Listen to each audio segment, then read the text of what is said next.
From Hollywood, it's time now for... Johnny Dollar. Roy Vickers, New Britain Mutual, Johnny. Hi, Roy. How'd you like to try some Creole cooking? Okay, what's up? One of the bellhops at the St. Agnes Hotel in New Orleans had quite a time last night. He opened the safe and walked out with $7,500 in cash and a diamond necklace worth a cool $25,000. So help me, Roy. I didn't know bellhops had so much fun. That isn't all. He also stole a station wagon belonging to the hotel manager, not to mention the manager's wife. What do you want back? Mainly that necklace. It's the property of one of our clients. She was stopping at the St. Agnes and had it stowed in the hotel safe. Any line on the bellhop? Not a trace so far. The wife? Don't be funny. Can you hop a plane down there and see what's happened for us? Sure, Roy.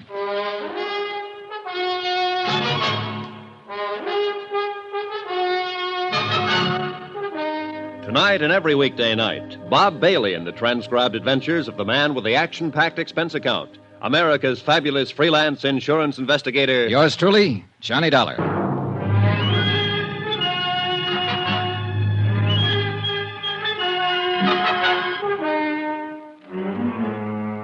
Expense account submitted by Special Investigator Johnny Dollar to the New Britain Mutual Insurance Company, Hartford, Connecticut. The following is an accounting of expenditures during my investigation of the Valentine matter.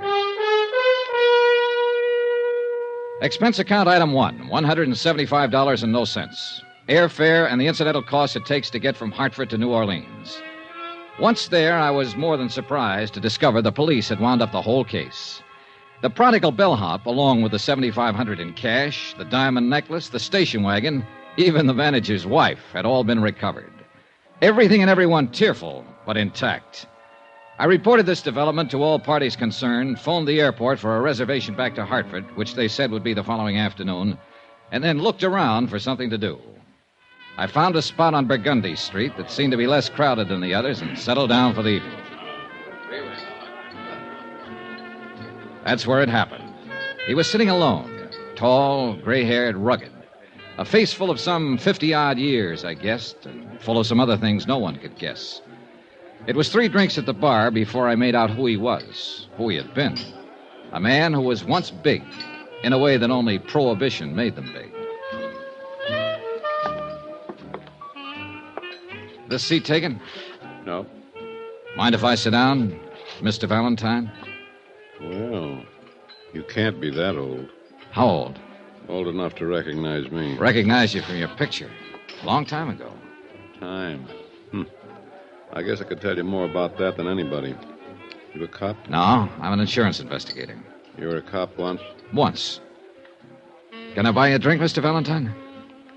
Dan's enough. Sure. You're doing better than the boys in the force. I've been living in New Orleans for 3 months now. Nobody's calling me. Any reason why they should? No. No, there isn't.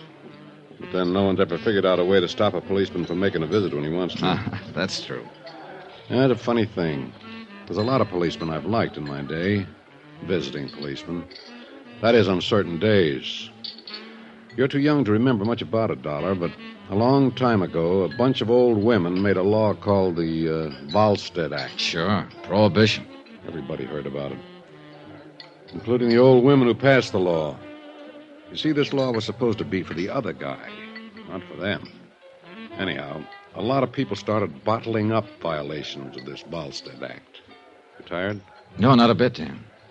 Well, it got me a lot of money and a lot of trouble. 13 years for income tax evasion, finally. Ended just 3 months ago when I came here to live happily ever after. Funny. No. New Orleans is a nice, quiet place to live.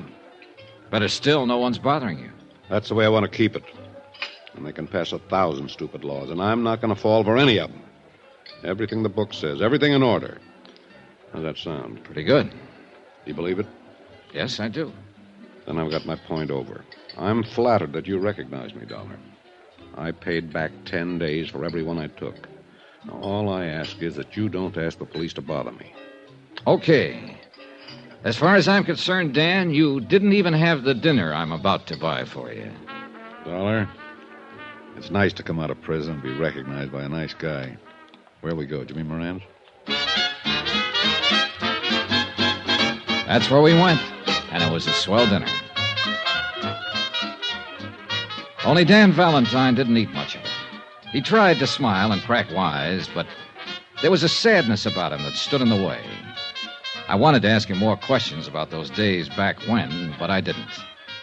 We dropped into a couple of other places. The Absinthe House, Joe Glorioso's. We listened to some jazz and drank Sazeracs and walked along Canal Street. Finally, we shook hands and said goodnight. Expense account item 2, $26.26. Hotel, board, and miscellaneous. The next morning, I packed my bags, checked out of my hotel, and was about to take a limousine out to Mobile Airport. Oh, Mr. Dollar? Yeah. A message for you. Oh, thanks. It was from a police officer on the New Orleans force, an Inspector DeBacca.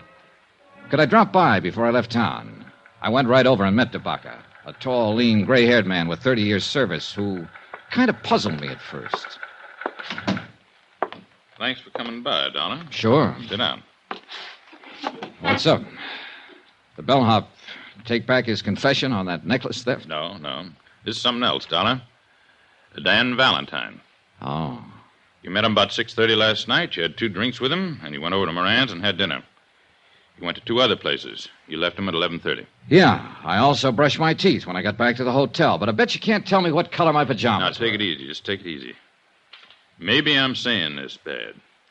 He doesn't know it, but we've been keeping an eye on Danny ever since he showed up in New Orleans. Just so happened you were with him last night, and you did business with us here yesterday afternoon. So? We want to know if you had any business with Dan Valentine. Don't be funny, Inspector. Okay. Now, don't get huffy. Let me put it this way. Dan came to New Orleans 3 months ago, bought a house out in Jefferson Parish. He hired a housekeeper, bought himself a little car, took up fishing every afternoon or just walking. Nothing wrong with that? No, of course there isn't. We liked it fine. The boys in the car drive by now and then to look at him. Just look. No questions, no knocking on the door. When we see Danny in town, we turn the other way. Just look, you see? Sure. Now, he doesn't have any visitors. No old pals from Chicago or New York or Detroit come to see him. He lives alone. And he likes it. That's what he told me. You're his first visitor. Now, I just wondered. You wondered wrong, DeBacca. Okay. I had to ask about it. You know how it is. Yeah. Excuse me. Yeah? Okay. Right on cue. Your pal just stopped a couple of bullets. Huh? Danny Valentine. Come on. According to the uniformed officer who had put in the call, a newspaper boy had found Valentine lying on the sidewalk and roused the neighborhood. One of the residents had carried him inside. The ambulance crew stood by the bed as we came in. Valentine was lying on his back, the white chenille spread under him changing to a deep red. 2 bullets had ripped ragged holes in one shoulder through flesh and bone. But he was just as self-contained as ever. I got the idea you were going to stay out of trouble, Dan. I didn't know I was in any trouble. Hiya, Dollar. Okay. You went to the police after all? No. The inspector called me in. About you, Dan, but let's forget that for now. How'd this happen? This? Cleaning my gun. You're a loser, Dan. You're not supposed to have a gun. Oh, you know me and the law. We sometimes didn't hit it off. Bart, where is the gun? What gun? The gun you were cleaning when you were walking down the street and shot yourself. I swallowed it. Now, look. Somebody's taken a couple of shots at you, Dan. Nobody can tell us anything about it but you so far. We don't want you murdered. Well? Okay, boys. Get the ambulance back. Wait a minute. You're hurt. You're going to the police hospital. No. I've served my time and I'm clean. Being shot at even in this state doesn't make you a criminal. Dollar. Yeah, Dan. Do me a favor. Would you phone a private hospital and have me taken there? Go ahead, Johnny. Take it easy, Dan. I did as he asked. A crew from one of the large private hospitals was out there in a matter of minutes. And an hour and a half later, Dan Valentine was operated on and the bullet successfully removed from his shoulder. I waited around until he was taken to a private room, and Inspector DeBacca waited with me. Dollar? Yeah, Why don't you go back to Hartford? This isn't any of your business. I know. My plane takes off at 4. I'll be on it. Well, why are you waiting around here? Oh, to see how he is, I guess. You pal of yours? I just met him last night. You know that. But you're waiting around. Yeah. You want me to tell you why you're waiting around? You want to make sure he's okay. You met him last night, and outside of what you ever read or heard about him, you don't know him from a load of coal. But you want to make sure he's going to be all right. Well, so do I. Because in that room and on that bed lies quite a man. Well, that about summed it up. No matter what he had been or what he had done, Dan Valentine was quite a man. It was the same thing that had caused me to go over to him the night before and start a conversation. The same thing that caused me to believe his plans for living a quiet life in New Orleans. He came out of the anesthetic a half hour later, and he sent for me. Hi. Hi. They say it's going to be okay. Oh, sure. This is nothing. I just wanted to thank you for giving me a hand. Tabaka could probably help you more. All you have to do is tell him who shot you and why. I shot myself, and just for something to do. Look, Dan, I have a fair idea of how tough things were for you and how tough they can be now. But Inspector Tabaka understands it, too. He'll do everything he can to help you. But you have to help him, Dan.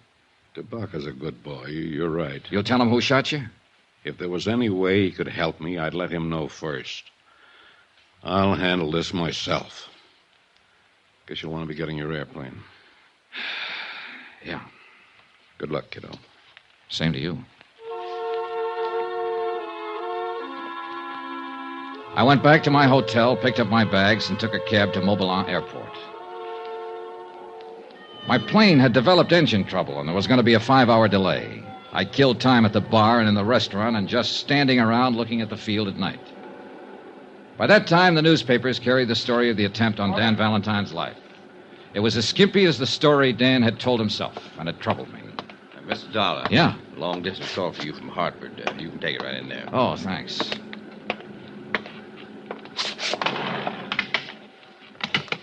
Johnny Dollar. Roy Vickers, Johnny, at New Britain Mutual. Glad I caught you. Just waiting for my plane back to Hartford now. This story about Dan Valentine's in all the papers up here. Have you read it? Yeah, I was in on it, in a way. Somebody shot at him today. He won't tell who. Says he'll handle it himself. Can you find out, Johnny? I don't know. Why? We carry a $50,000 policy on him. Somebody's trying to kill him. We'd like to know all about it. You mean I can stay here and work on this? Yes. Okay, Roy.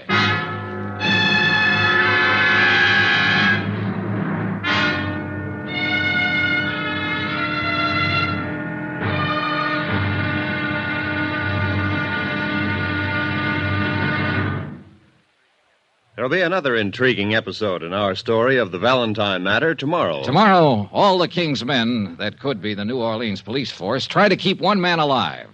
And they almost do it. Join us, won't you? Yours truly, Johnny Dollar.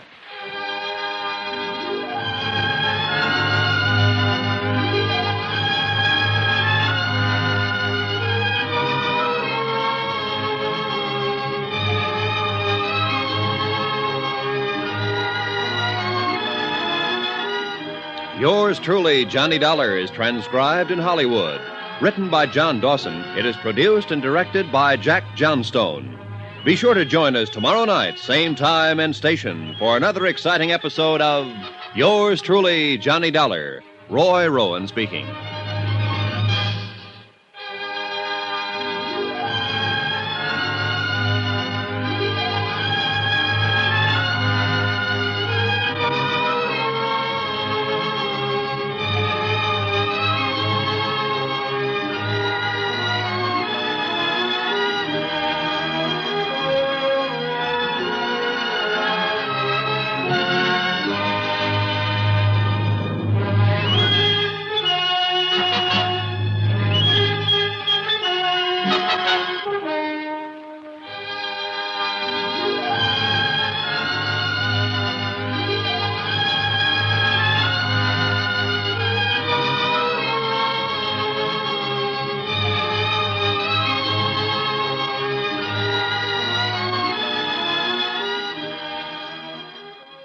From Hollywood, it's time now for Johnny Dollar. This is Charlie DeBacca down at headquarters. You left a call for me? That's right, Inspector. Thought you went back to Hartford. What now? The company I represent happens to hold an insurance policy on Dan Valentine. They asked me to stay here in New Orleans and look into this attempt on his life. How'd they hear about it so fast? Well, it was in all the papers and on the wire services. Valentine's always been news, ever since Prohibition. Yeah, a guy like him would be. Well, you know much as I do, Dollar. No leads yet. He's still quiet about the whole thing? Just like a mouse who won't open up, except to say he'll take care of it himself. Maybe it'll help matters when he finds out the insurance company's interested. You know something?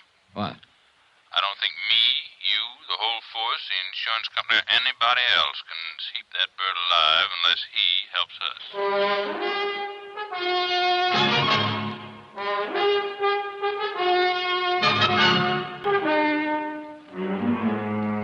Expense account, submitted by Special Investigator Johnny Dollar to the New Britain Mutual Insurance Company, Hartford, Connecticut. The following is an accounting of expenditures during my investigation of the Valentine matter. Expense account continued. Item 3, $3. One telegram to Roy Vickers in Hartford requesting a copy of the policy contracts between New Britain Mutual and Dan Valentine, plus the name and location of the beneficiary and any other data on the case. After that, I walked over to the police station and looked up Inspector DeBacca. Sit down.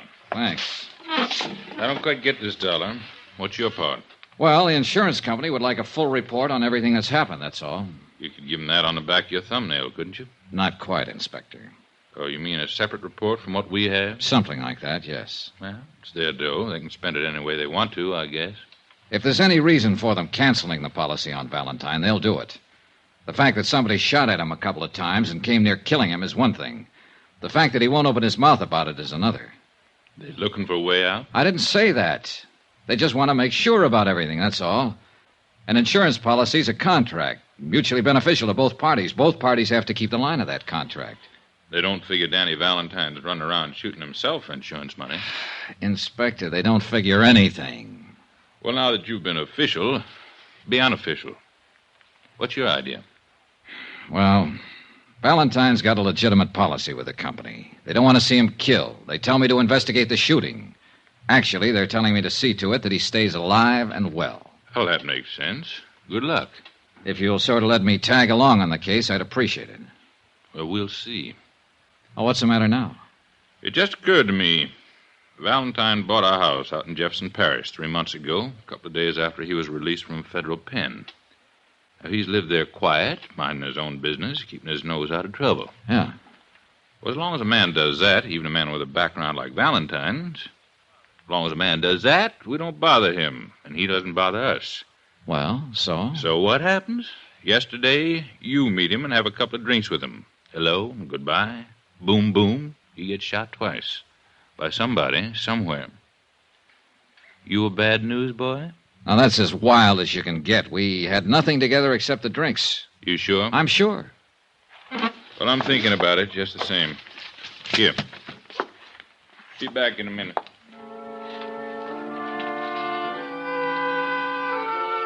The bulky, thick folder Inspector DeBacca shoved across the desk at me was marked Valentine Daniel.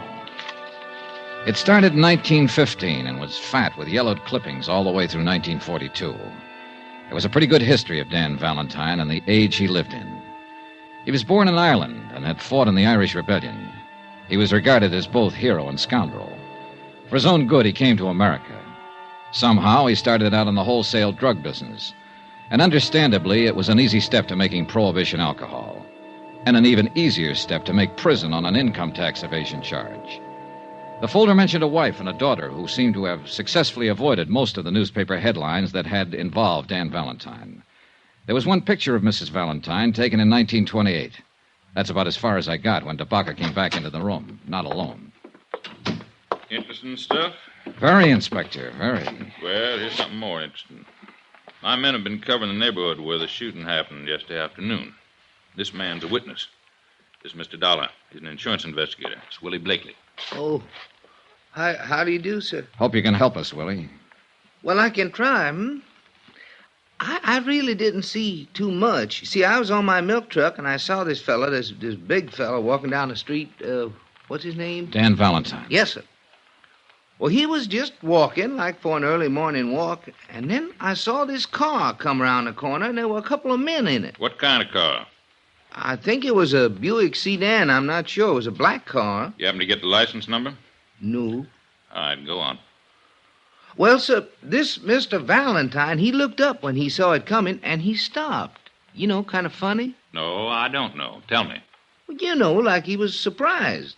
Do you think he was surprised at who was in the car? Yes, sir, that's it. He sort of smiled. Not a hello kind of a smile. Sort of a sad smile. Didn't wave, just stood there. I couldn't see the men in the car by then, so I don't know how they were looking at him. Did you see them as they rounded the corner? Yeah, just a couple of fellas, dark coats and hats. Would you know them if you saw them again? I don't think so, Captain. Okay. 2 men. Yes, sir. So this Mr. Valentine stopped and looked at him and give him this kind of smile. He recognized them, you think? Oh, yeah. And then I heard a noise, you know, something like whack, whack. And Mr. Valentine fell down, and the car drove off. Did Valentine go for a gun? No, sir. What did you do then? Well, I got out of there. Why? I didn't know what was happening. I didn't want to get hurt. You didn't even try to help him? No, sir, I was scared. I didn't know what that whack, whack was, sir. And it took you all this time to tell us about it. Sorry, Captain. Dollar, Yeah. you got something to worry about. Hmm? That noise he was talking about didn't sound like regular gunshots, or he would have said so. Silencer. What else?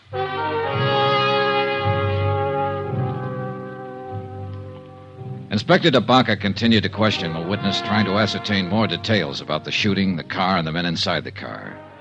4 hours later, when I left, he was still at it. Some more expenses. Item 4, $2.50. Cab fare from police station to hospital. I thought I'd drop in and take a chance on Dan Valentine coming across with some information. Sorry, no visitors. It's pretty important. I'm a friend of his. I'm sorry. When can I see him? That's hard to say. Mr. Valentine's condition is not too good. What? Well, nothing to be alarmed about. He lost so much blood that he's in a weakened condition. The doctor's ordered a transfusion. Oh. You can phone in later if you like. Excuse me. Yes, ma'am? I should like to see Mr. Valentine, please. I'm sorry. I was just telling this gentleman. That's impossible. How is he? He needs rest. The doctor feels he'd be better off without visitors at the moment. Thank you. I had a feeling about the gray-haired, well-dressed woman, and I hurried after her down the long corridor outside the hospital. I was just in time to see her take a cab that had been waiting at the curb. I managed to hail one myself, and we tagged along Canal Street behind her until she paid off the driver in front of the Roosevelt Hotel. I was right behind her when she stopped in the lobby and got a key to room 1016. I gave her 5 minutes, then I knocked on her door.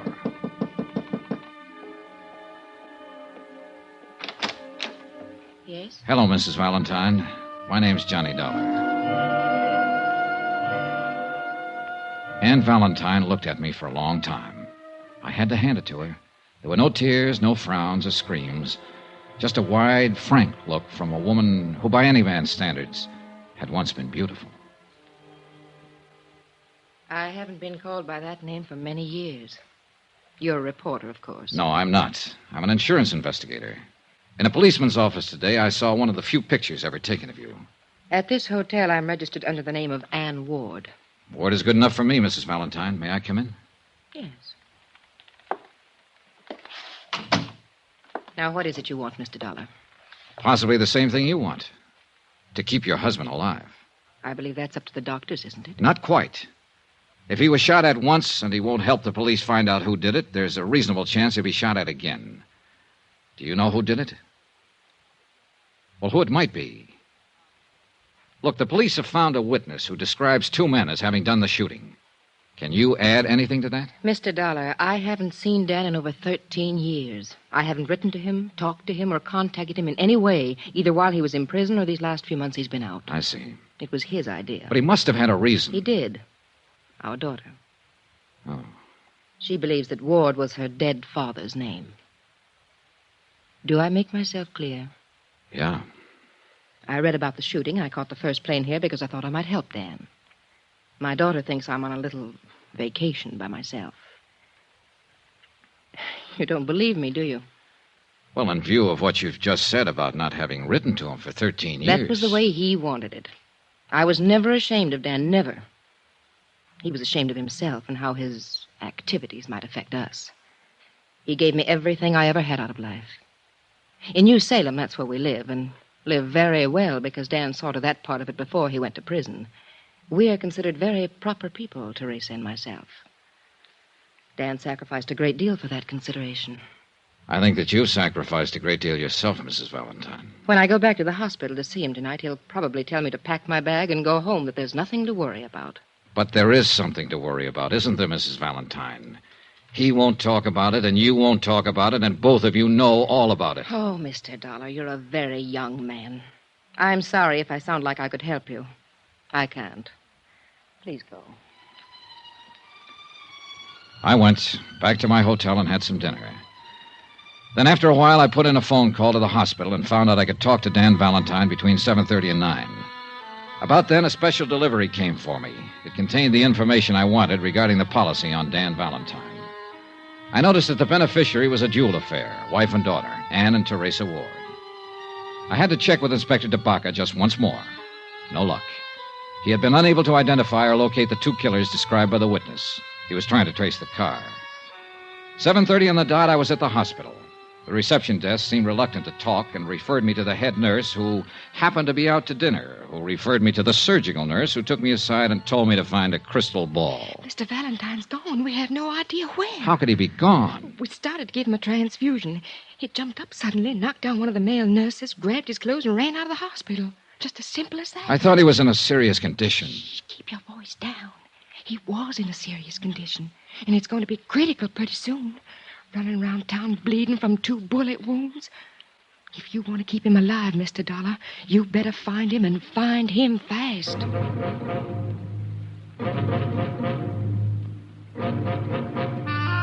I thought over what Dan Valentine had told me in the hospital earlier, about taking care of the matter himself. And the more I thought about it, the more I realized he was going to do just that, even if it killed him.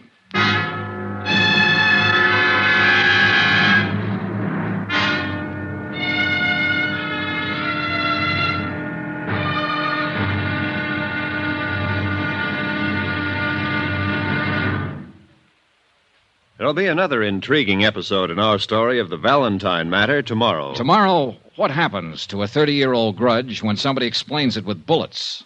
Join us, won't you? Yours truly, Johnny Dollar.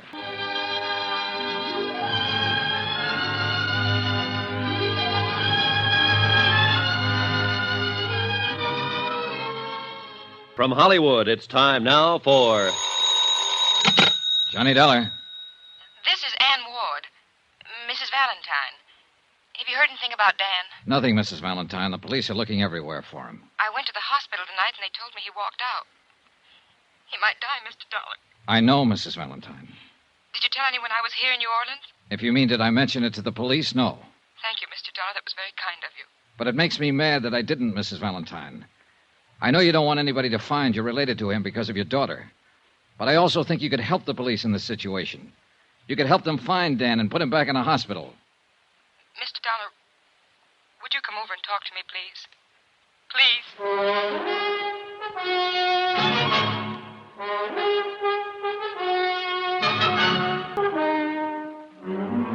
Expense account submitted by Special Investigator Johnny Dollar to the New Britain Mutual Insurance Company, Hartford, Connecticut.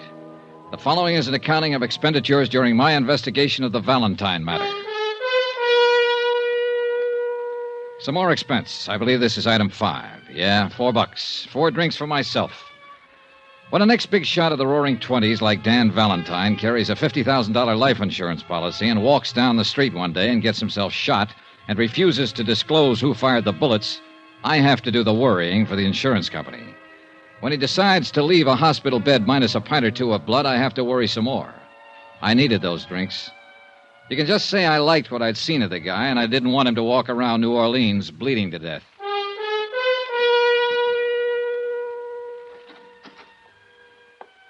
In here, please, Mr. Dollar. The wife, who hadn't seen or heard from him for 13 years, looked pale and wan. It was obvious that the strain was beginning to tell on her, although she tried hard not to show it. Doesn't it ever cool off in New Orleans? Sometimes. But I'm not here to talk about the weather, Mrs. Valentine. You know that. Yes, I know. Well, don't just stand there and give me the tears, then. If you've got anything to say, say it. If you know anything that'll help, let me know about it.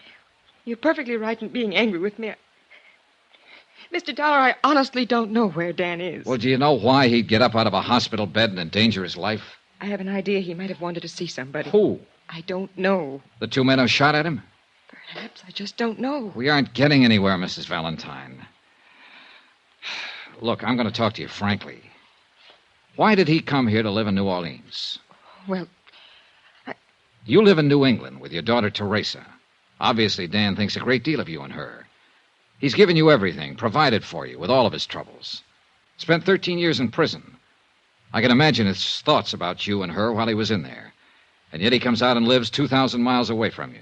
he didn't want to interfere with Teresa in any way. Sure. But it seems to me he'd want to look at you, at her, certainly. Even if it was a matter of living in Boston and taking a bus to New Salem and standing on a street corner one day to watch the two of you cross the street. That sound reasonable to you? If you put it that way. Well, look, there's some reason he picked New Orleans. Some reason he didn't give himself the little gratification of just looking at you and Teresa. Why? Why here? I'm sure I don't know. And why is he running around now? I can't answer that either. But it must have something to do with you and your daughter. Obviously, you're the only ones he ever cared about. Well? I honestly don't know. Well, and I can't help you, and I can't help myself or him. You mentioned his having a reason to be in New Orleans. Maybe What? there was a man named Webster, Conrad Webster. He was a member of the Illinois Bar once in those days. Did a great deal of work for Dan and friends of Dan. I think he lived here. Wait a minute. I've seen that name. Yeah, on copies of the insurance policy. A man named Webster had the power of attorney. He bought the insurance. There's a trust in there for your daughter. Yes, Conrad Webster was an old friend of Dan's. I don't even know whether he's alive now or not. He drank a great deal later on. I think he lived here. Was he the kind of friend Dan would go to if he needed help? Yes, I think so. All right. What are you going to do? It's just something to look into. I'll try and find Webster, and maybe I can find your husband. Thank you for coming by. I needed somebody to talk to. What? I hope he stays alive, Mrs. Valentine. Item 7, $16. The money it cost me to find out the location of Conrad Webster. I started at his last known address, followed a series of bars, and finally got information from a bartender that led me to the crummier half of a decaying duplex on Gentilly Street. Everything was quiet for Gentilly Street.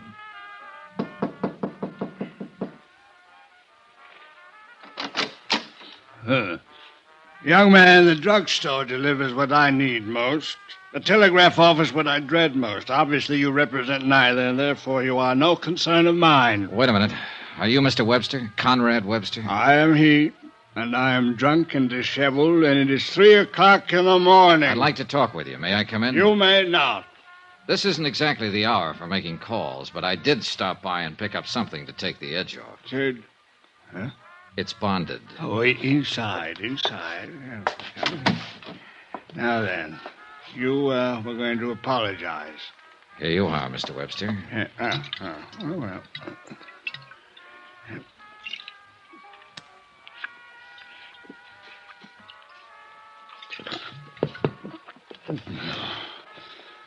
Now then, as long as this lasts, you will last. All right. I'm looking for a man. The entire world is looking for a man. Just one man. A man they blindly presume will break off these shackles that bind us and lead us forth into eternal justice. Yeah, sure, but that's not why An ironic anticipation. I'm talking about Dan Valentine. You are? Yes, I'm a friend of his. No. No, you don't come from that place. The pallet is not with you. You lie. I didn't say I was in jail with him. And where else would he have made friends these long years? He's out of prison now. He's been out for 3 months. And I'm aware of that. Did you know he was shot at yesterday? 3 hours ago, he left his hospital bed. I thought he might have come to you. Is he here? He is not. Do you know where he is? I do not. Mr. Webster, if Valentine isn't back in the hospital pretty soon, he'll die. Why is the phenomenon of death so persistently alarming? So he will die. They all die. Usually from a bullet. And that's what's going to happen to him. 2 bullets he stopped yesterday. Do you understand me? Acutely. You've impressed me with the urgency of his situation. But Dan Valentine is not here, nor has he been here, nor has he contacted me, nor do I know where to contact him. All right, Mr. Webster, all right. I guess I believe you. Your concern for him is a distressing irritation. Well, what is the reason for it? I'm an insurance investigator, and it's my job to keep him alive. More than that, I like him. I told you I was his friend. I think he deserves to live. You, his friend? No. You are too young to be his friend. His friends, for the most part, are gone. Like the long years, like Homburg hats and the Charleston and Lime Ricky. The ones who are left are broken and tired and faded, with old faces like mine, like his. And we should be gone, too. Another age is here. This is my sadness. As for yours, Dan Valentine should never have lived in that age or this age. He was meant to be an explorer, a pioneer who conquered a wilderness, not a racketeer who conquered a west side. Are you sure you're his friend, Mr. Webster? I once thought so. He once thought so. Now, I haven't strength enough to be anyone's friend. What's your name? Johnny Dollar. Good night, Mr. Dollar. The look in Conrad Webster's eyes held the same sort of sadness I had seen in Valentine's eyes. But they were different, too. They held a weakness. The strong, sad eyes were somewhere else in the city, walking alone, probably looking for two gunmen, and the lifeblood was slowly draining from the body that sparked them. I went back to my hotel and tried to sleep, but sleep wouldn't come. I was still rolling and tossing at 7:30 the next morning when orange juice coffee in the morning paper came up. A nationwide syndicate had picked up the new development in the Valentine shooting and gone to work on it. Among other names they mentioned in giving a resume of Valentine's career were his wife and daughter, living in New Salem under the name of Ward. Hello? This is Johnny Dollar. I just read the morning paper, Mrs. Valentine. Oh, yes. I'm sorry it broke for you this way. That's very kind of you to say so. Maybe it's for the better, anyhow. For years I've been wanting to tell Teresa who her father is, what he's like. I'm going to call her later today. Tell her where I am, explain why I'm here. I think she can take it. You're doing pretty well yourself. Thanks again. Any word yet? No, we still can't find him. Mr. Webster, did you find him? Yes, he wasn't much help. The New England paper said that Mrs. Ward was out of town. Sooner or later they'll find out what town Mrs. Ward is in, I'm afraid. Well, maybe you'd better get another hotel. Use another name. Yes. All right, I'll wait to hear from you. Mr. Dollar. Yes? Thank you. I put in another call to Inspector DeBaca and asked him about developments. Valentine was still unlocated. They were covering drugstores and doctors' offices where he might seek assistance. The two unidentified men who had shot him were still unidentified. The police weren't able to dig up any more witnesses or get any line on the car. By 4 in the afternoon, Mrs. Valentine had still not called me to report a new address. I got worried and went over to the Roosevelt to see what was what. I was surprised to see Inspector DeBaca in the lobby talking to the bell captain. All right, son. If you remember anything else, call me here. Yes, sir, I sure will. Hi. Hi, Dollar. Well, you want to talk first, or you want me to? All right, I'll talk first. Mrs. Valentine's been staying here under the name of Ann Ward. You knew that. Yeah. Why didn't you say anything to me? She asked me not to. Doesn't make any difference now, anyhow. That boy over there called us a little while ago. He said that Dan Valentine came in here this afternoon, went upstairs, came back down 15 minutes later with Mrs. Valentine. They both left together. Yeah, he must have seen the story in this morning's paper and guessed she was in town. That's the way I see it. Well, we're right back where we started from, and I'm about sick of it. We're a little better off. 2 people are easier to find than 1. We found them, all right, at 7 o'clock that night. And it was easy. 3 squad cars were already drawn up in front of the little hotel. And I noticed with a sinking heart that a hearse was there also. Dan Valentine and his wife were dead.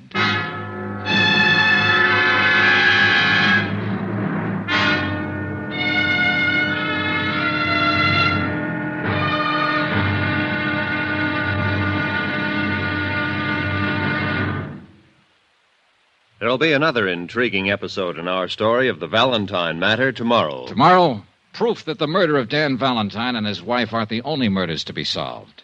Join us, won't you? Yours truly, Johnny Dollar.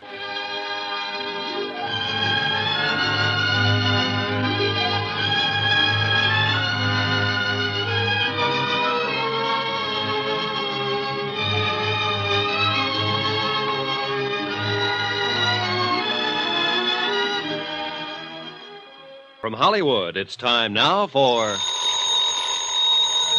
Johnny Dollar. What is all this, Johnny? Who's this? Roy Vickers, New Britain Mutual. What happened to Valentine? He was gunned down last night going into a hotel with his wife. No. The police here are turning the city upside down, trying to get a line on 2 unidentified gunmen. Well, couldn't you keep him alive? I couldn't even find him. Well, this is no time to be yelling at each other. I just left his daughter. Huh? She filed claim already? Through that lawyer Webster? No. She didn't even know anything about him until the papers broke the story. Well, I'm sorry I got annoyed for a second. Do what you can, Johnny. They'll want a full report. Sure, Roy, sure.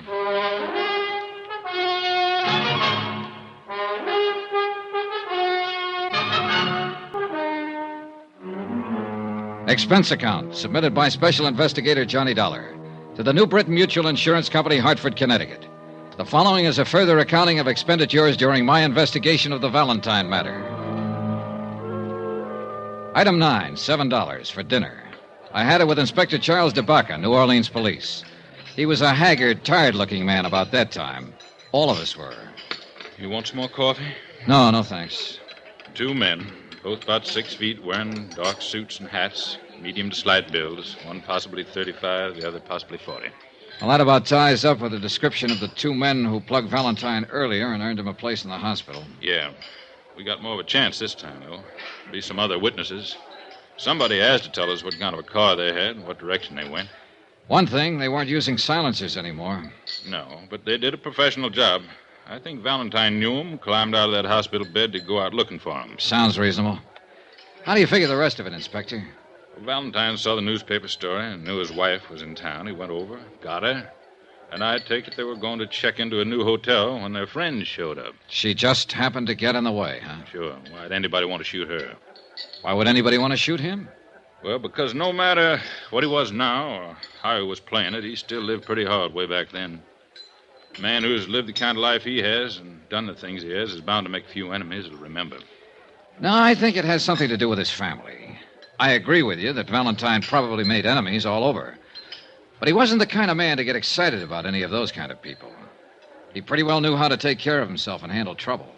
That's why he was out looking for them. You sound pretty certain.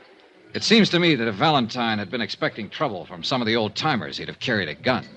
You got a point. But then again, he was pretty gentled up. You know how he spent most of his time? Painting. Huh? And that house he bought out in Jefferson Parish is covered with pictures he's done since he's been out. Oils. Pretty good, too. When he wasn't painting, he was listening to music.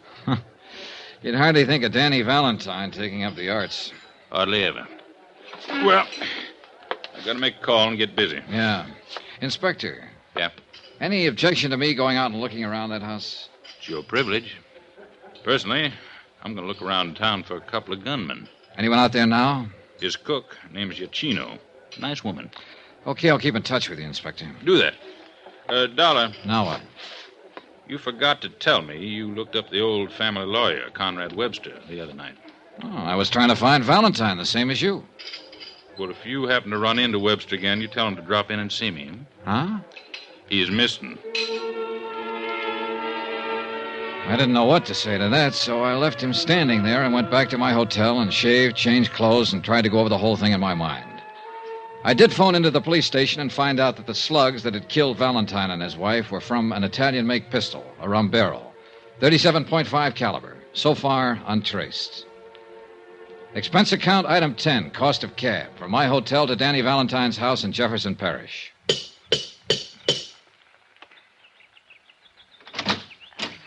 Yes, sir. How do you do? Are you Mrs. Iachino? Yes, sir. Who are you, please? My name is Johnny Dollar, Mrs. Iachino. I'm from New Britain Mutual Insurance Company. I'd like to talk to you, if I may. About Mr. Valentine? Yes. Not right now, Mr. Dollar. Some other time, huh? Well, if you prefer it that way, Mrs. Iachino, but... It's Been a hard day here. I mean, Mr. Valentine's death and his wife being killed with him. All of these policemen in and out of here, and now Miss Ward and all. Miss Ward, his daughter? Yes, she's here. Arrived 2 hours ago. Stay here. Could I see her? You come tomorrow, Mr. Dollar, please. Tomorrow. Mrs. Giacchino. Yes, Miss Ward. Who is it? Mr. Dollar. He's from the insurance company. Insurance company? Yes. I'd like to talk to Mrs. Giacchino. Teresa Ward stood at the base of the iron grill stairway, tall and dark-eyed. And I saw that, like her mother, she had a quiet intensity about her face that made it beautiful. At the same time, ageless. She smiled politely at me. I could only stand there without speaking for a long moment, looking at her. Then Mrs. Giacchino excused herself, and we were alone. I wanted to talk to someone who might be able to give me a little more information about all this. It's all quite new to me. I'll tell you what I can, Miss Ward. My name is Valentine, isn't it? Really, Valentine? Yes, it is. Well, suppose we correct that mistake right now. Sure. There's nothing wrong with Valentine. From what a Mr. Vickers from the insurance office in Hartford told me, I'm to be quite well off because of this man that was murdered. You mean Dan Valentine?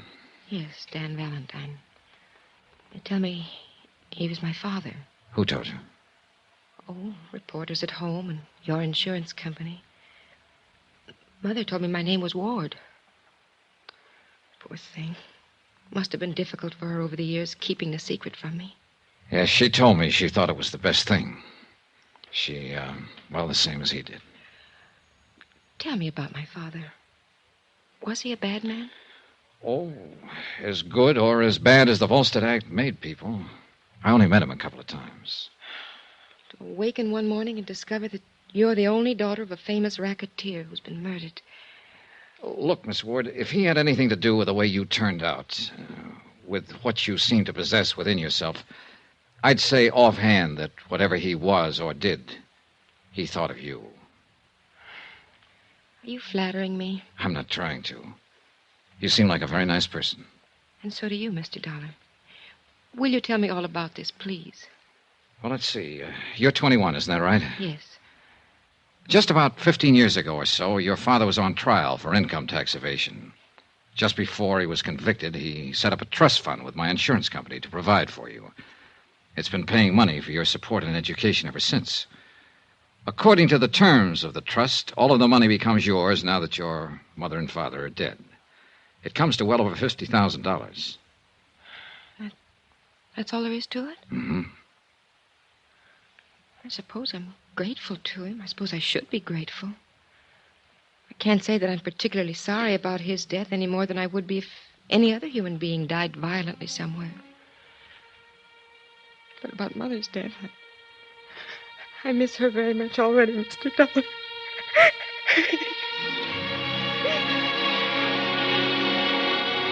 She was holding up pretty well until that point. Then she let go. I held her in my arms and I talked to her. I told her what I knew of her father's life and death. She told me how she'd been reared so far removed from anything that might have connected her in the least way with the Valentine name. Altogether, it was a revealing conversation for both of us. Mrs. Giacchino brought us some food and wine. How long will you be in New Orleans? Until all of this is straightened out? You mean until they find out who killed my mother and father? Yes. How about you? Oh, I really don't know. After the funerals, I suppose I'll go back. But I wanted to see him, to see what he looked like, what kind of life he led.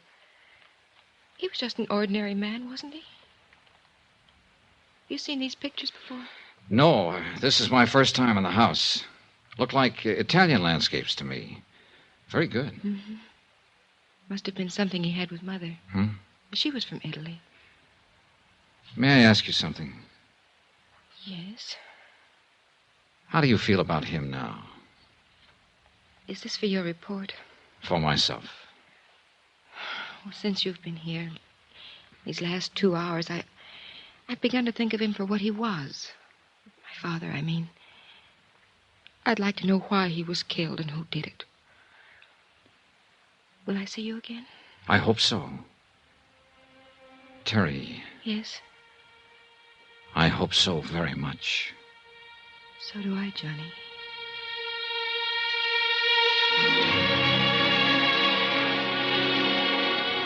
I left her at the door that night with a warm sensation inside of me.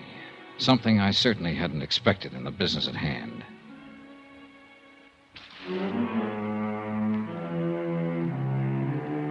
The next morning, I was back at the house talking to Mrs. Giacchino. She gave me all the information she could remember about Valentine's activities. All of it accurate, but lacking in any possible clue as to the identity of the two men who had killed him and his wife. I had breakfast with Terry there and helped her with funeral arrangements. Then I spent a solid 12 hours with Inspector DeBacca, who had still not located or identified the two mysterious men. However, there were other developments. This may be something, Johnny. Oh? Conrad Webster's been found. Huh? Up by Lake Pontchartrain. Just identified him. He was shot to death with a 37.5. Italian gun? Yep. Just like the one that killed Dan Valentine and his wife.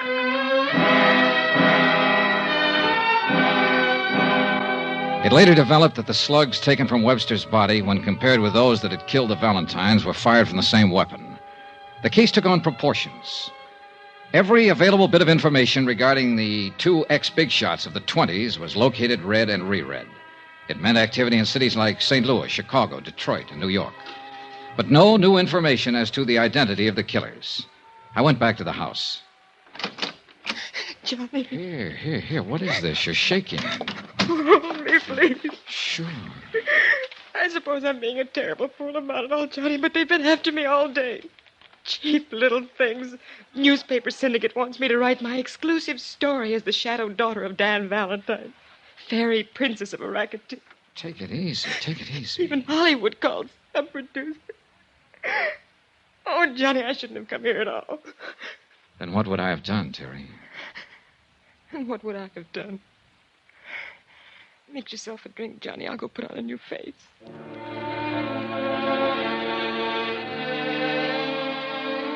It had become apparent to me in the short time I'd known her that she'd grown to love the memory of her father. Also, that the pressure of all that had happened was beginning to take its toll on her. We were walking down the gravel path away from the house. She was quieted down. I suppose I was thinking how nice it would be to kiss her. I twisted, trying for the gun inside my pocket, but there was nobody to shoot at. The two men who had fired the guns were already out of sight. I was alone with Terry Valentine, who was hanging on the gate. I caught her before she fell. Why me, Johnny? Why? She was dead before I could answer.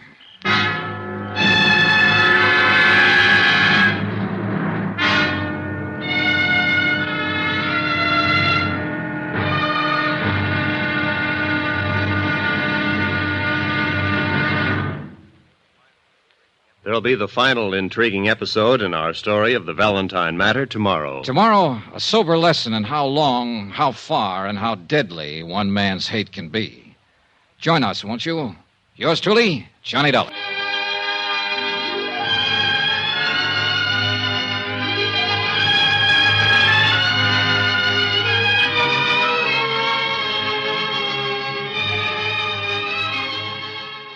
From Hollywood, it's time now for...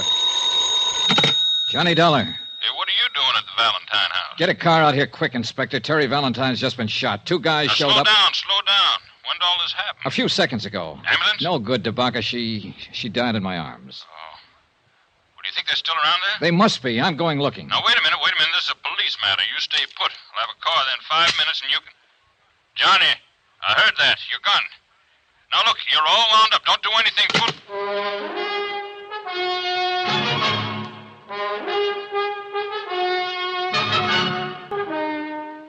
Expense account submitted by Special Investigator Johnny Dollar to the New Britain Mutual Insurance Company, Hartford, Connecticut. The following is an accounting of further expenditures during my investigation of the Valentine matter. Dan Valentine, ex-gangster, and, of course, your policyholder. But then his wife was killed, too. Then his lawyer. Then his daughter. The girl that I... 30 seconds after Terry Valentine died in my arms, I was stumbling down the gravel path that led from her house to the road. It had all happened so suddenly I can't say that what I did from there on or what I felt was entirely rational. All I know is I hadn't heard a car leave the area, which meant the two killers were still somewhere nearby. Then, in the dim light, I saw the car. A man was climbing into it. Hey! Hey, stop! Stop or I'll shoot! Stop!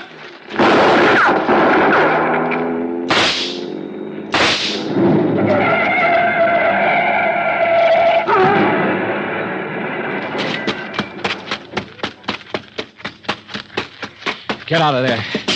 Get out of there and get your hands up. I'm a hit. I'm afraid to move. Come on, get out. Come on. I'm coming. You two, come on, come on. It's no use on him, mister. He used up. You got him real good. Ooh. I need a doctor. Help me get to a doctor. Stop right there. Doctor. Stand still. You pretty tough fella. What's your name? Sisto. Sisto what? It's good enough for you. I need a doctor bad. Listen. Ooh. Tell it to me. Tell it to me right now. If you don't tell it to me now, you'll never tell it to anybody. Tell it! No. Tell it! I need doctor. Tell it! I die first. Johnny! Johnny! What is this? Who's he? He's going to kill me. He's going to kill me. Now, you better give me that gun, Johnny. Estate will take care of him. Thanks. I should have done it. I wanted to do it. I know, son. Come on, let's get out of here. But I didn't get out of there. I waited around while they dug the body of the other man out of the smashed-up car, and while they carried the still, limp form of Teresa Valentine away. She was the third member of the family who had died violently within 3 days.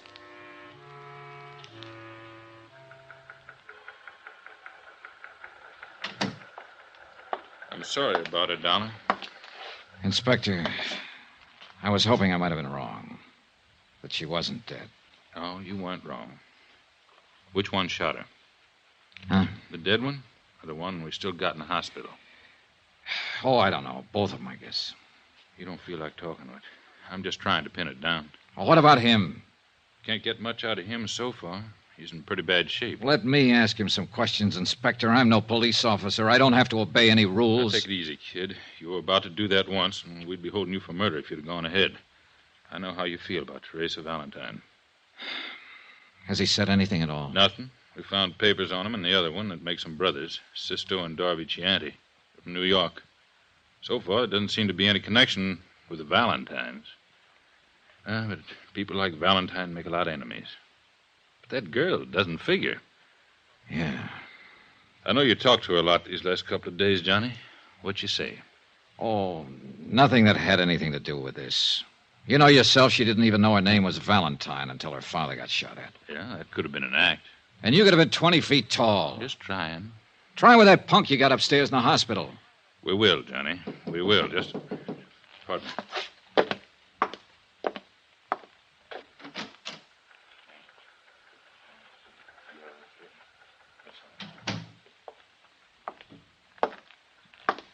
Johnny, I got bad news. Maybe I spoke too soon. Why? Sisto Chianti died 5 minutes ago. Expense account, item 10, $10, car rental. I went out to the Valentine house once more. Oh, Mr. Dollar. Hello, Mrs. Giacchino. Please, come in. So many police, so many reporters. I've been trying to close the house. Sure. I know how you must feel. I mean about her. What of these Chianti brothers? Well, we don't know much about them yet. The New York police are still doing a rundown on them. Don't let me stop you, whatever you're doing. I'll just look around if you don't mind. All right. Oh, well, one thing. Yes? Did Mr. Valentine make any provision for you? Yeah. He thought of me. $1,000. Whatever he was, the man I knew was kind and good. And his sins had been forgiven him. I spent 2 hours or better going from room to room, looking at the oils that Dan Valentine had painted. Pastoral scenes, happy scenes, gay scenes, all of them with colorful Italian backgrounds.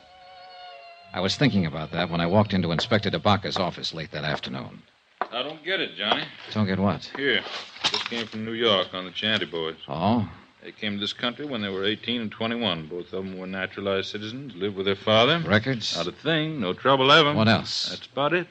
New York police can't seem to locate their old man. Disappeared about a week ago. Lived on the east side. What's about him? Well, that's another funny thing. He's taken out his papers and was due for an examination with the immigration people this week. They're looking for him, too.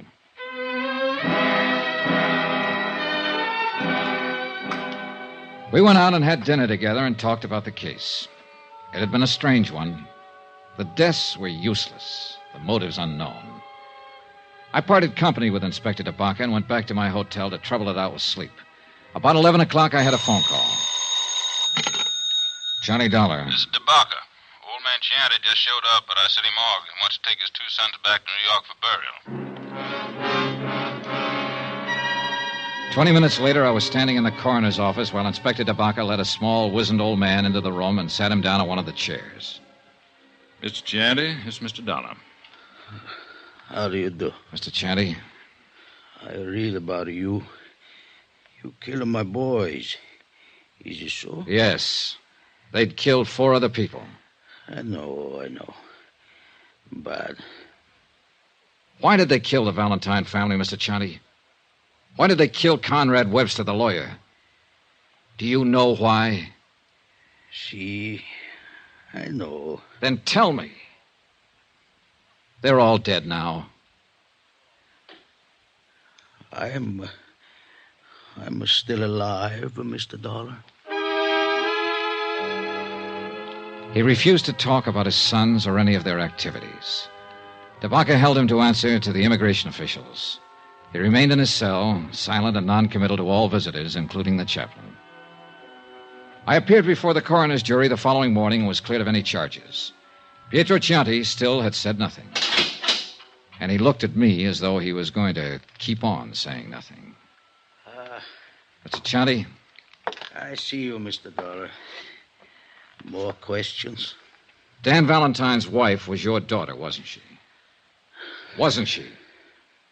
All right, you don't have to admit it. I have a copy of the marriage license right here. It came from New York this morning. She was my daughter.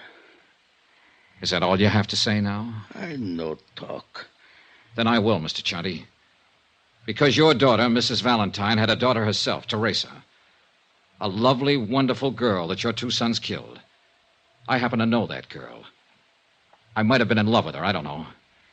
But I do know. She had to die, too. What? This Conrad Webster, Mr. Valentine, and my own daughter and granddaughter, they had to die. All bad. You? See, I order it. You ordered it? And who are you? God? I am the father. When a daughter marries a bad man, only bad can come from it. The granddaughter was then bad. He come to our village many years ago. Take her away. He and the man Webster help him. It lived with me. The stealing of my own flesh and blood. All this time it grow inside of me. I am old, but I keep on living. Only so I can come here and find him and destroy him. And her. And the daughter. And the lawyer man who helped him.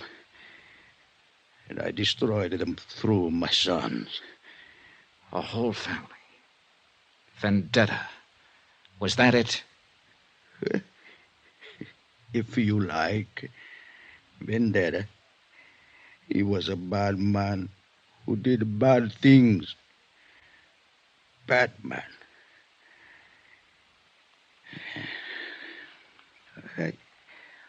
I smoke now. You have a cigarro, eh? The disposition of old Pietro Chianti is up to the immigration department. I didn't stay around New Orleans to learn the results of all the extensive examinations that would have to be completed to test his sanity. I'd had enough of the town. Expense account, item 11, $140.20, hotel and board. Item 12, $28, car rental miscellaneous. That includes flowers to the Valentine family. Item 13, same as item 1, $175. Transportation back home. Expense account total, $1,290.38. Remarks? Whenever I close my eyes, I can see a lovely girl standing at the bottom of a long, curving stairway, smiling, because I'm in the room. That's all. Yours truly, Johnny Dollar.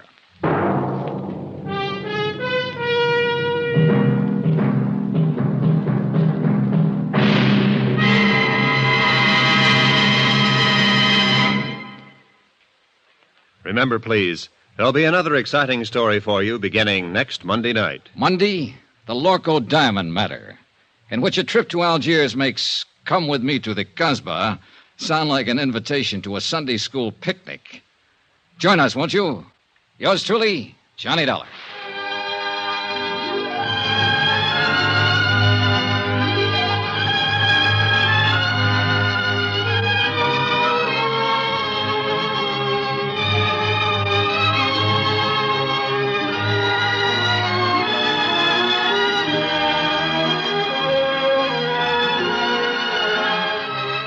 Yours truly, Johnny Dollar, starring Bob Bailey, is transcribed in Hollywood. Written by John Dawson, it is produced and directed by Jack Johnstone. Heard in this week's cast were Lillian Buyeff, Betty Lou Gerson, Barney Phillips, Will Wright, Forrest Lewis, Marvin Miller, Jay Novello, and Jack Boyles. Be sure to join us on Monday night, same time and station, for another exciting story of Yours truly, Johnny Dollar. Roy Rowan speaking.